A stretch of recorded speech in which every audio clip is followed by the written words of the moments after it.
Ibu sekalian, saya sangat merasa terhormat dan juga bersyukur berada di sini pada hari ini bersama-sama dengan para pemangku kepentingan, rekan-rekan saya baik dari pemerintah daerah maupun dari kementerian dan lembaga yang memiliki visi yang sama dalam membangun masa depan Indonesia menuju Indonesia Emas tahun 2045. Kehadiran Ibu, Bapak, para sejawat, kolega semua pada momentum hari ini setidaknya ikut membangkitkan gairah dan semangat kami untuk mewujudkan Nusantara sebagai salah satu tonggak Indonesia Emas.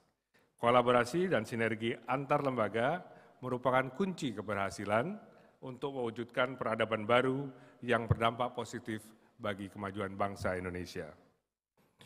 Rekan-rekan hadirin yang berbahagia, sejak awal penunjukan kami sebagai Kepala Otorita IKN, kami sangat menyadari bahwa tugas membangun IKN adalah tugas yang berat namun mulia. Sebagaimana Bapak Presiden Joko Widodo sampaikan dalam berbagai forum, bahwa membangun IKN bukanlah sekedar membangun infrastruktur dan gedung-gedung fasilitas pemerintah semata. Namun, membangun IKN merupakan langkah transformasi untuk membuat peradaban baru dengan memperkenalkan budaya kerja baru, mindset baru, dan sebuah basis ekonomi baru untuk Indonesia. Pembangunan IKN merupakan upaya pemerintah untuk mengusung pembangunan ekonomi yang inklusif dengan menyebarluaskan magnet pertumbuhan ekonomi baru sehingga tidak hanya bertumpu di Pulau Jawa.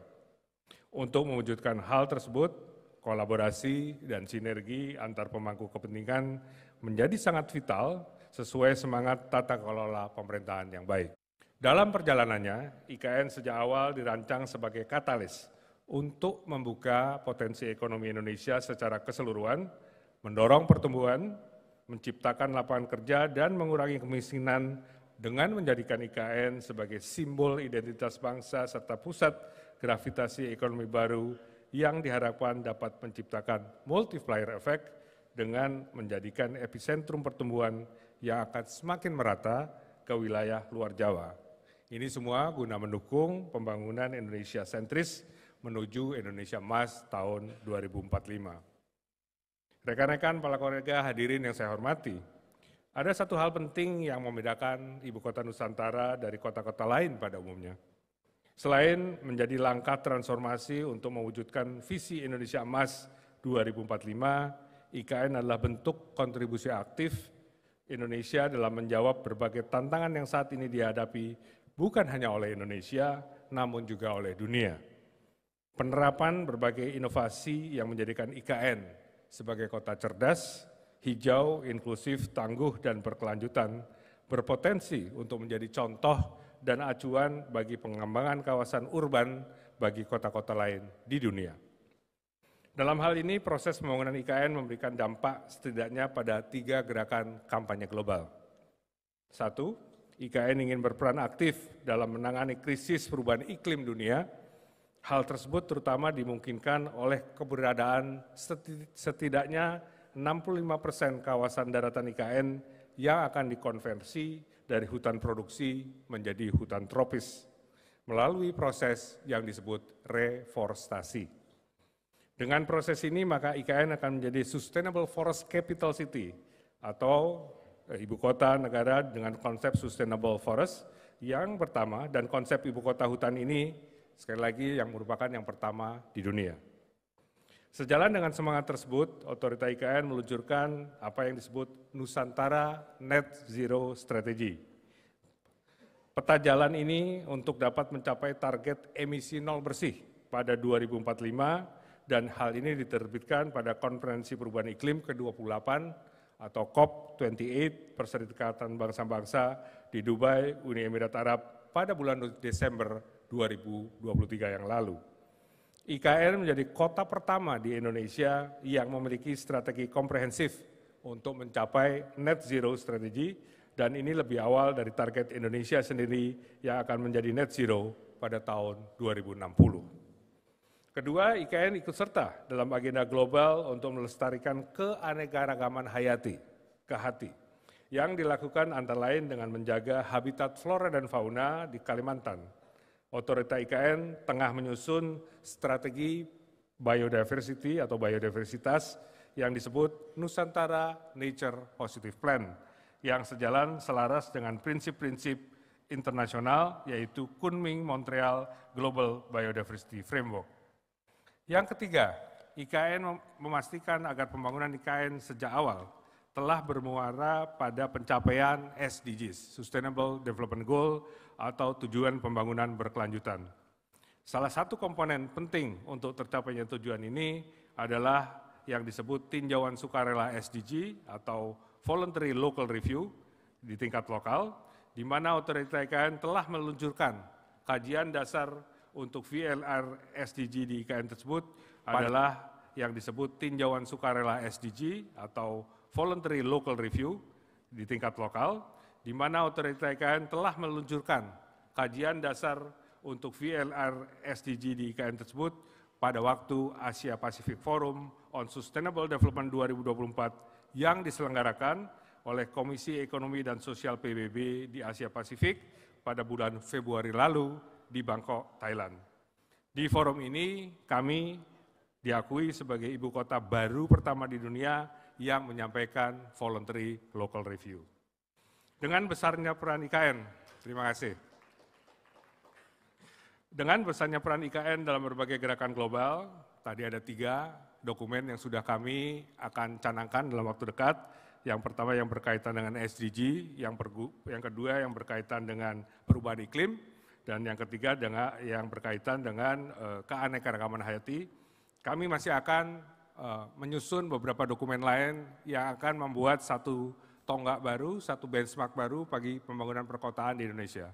Salah satunya adalah yang disebut Child Friendly City atau kota yang ramah anak, kemudian Child Women Friendly City atau kota yang ramah wanita dan disabel, dan beberapa hal lain yang tentunya akan menjadi tonggak-tonggak baru atau milestone baru bagi pembangunan kota tidak hanya di Indonesia, tapi harapan kami juga pada tatanan regional dan global.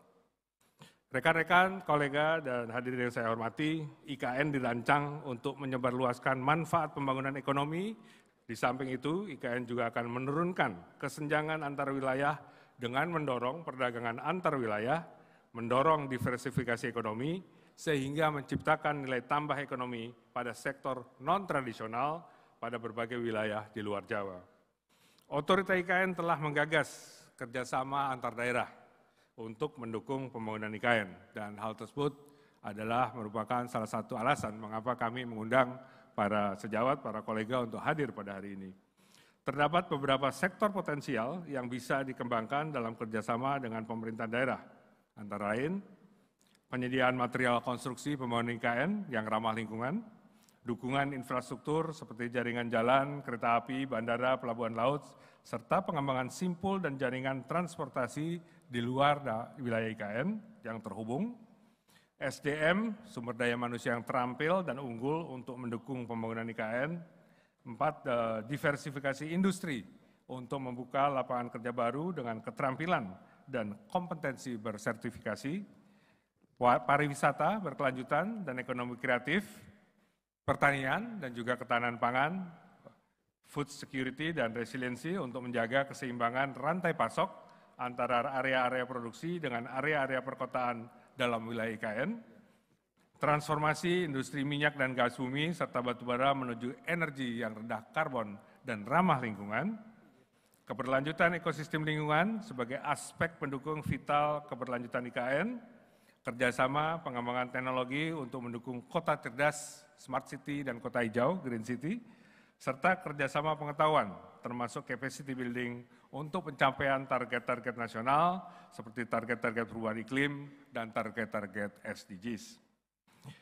Ibu Bapak hadirin para kolega yang saya hormati, tahun ini Nusantara akan melaksanakan fungsi penyelenggaraan pemerintah daerah khusus. Ini hibrid baru ini, jadi nanti mungkin kita bisa dengarkan dari para narasumber apa bedanya otorita ini, karena kami seringkali diproyeksikan sama dengan otorita Batam, ya, itu tentu jauh sangat berbeda.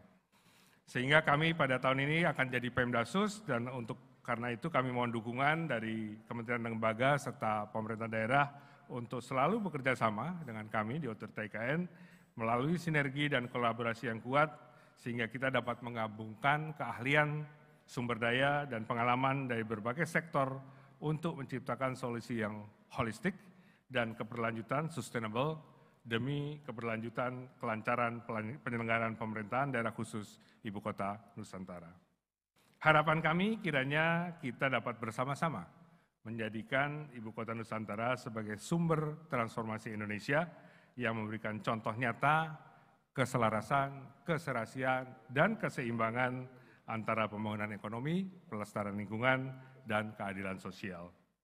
Kami yakin dengan semangat kolaborasi kita dapat mengatasi berbagai tantangan yang ada dan mampu mewujudkan visi besar Ibu Kota Nusantara sebagai kota dunia untuk semua atau a world class city for all.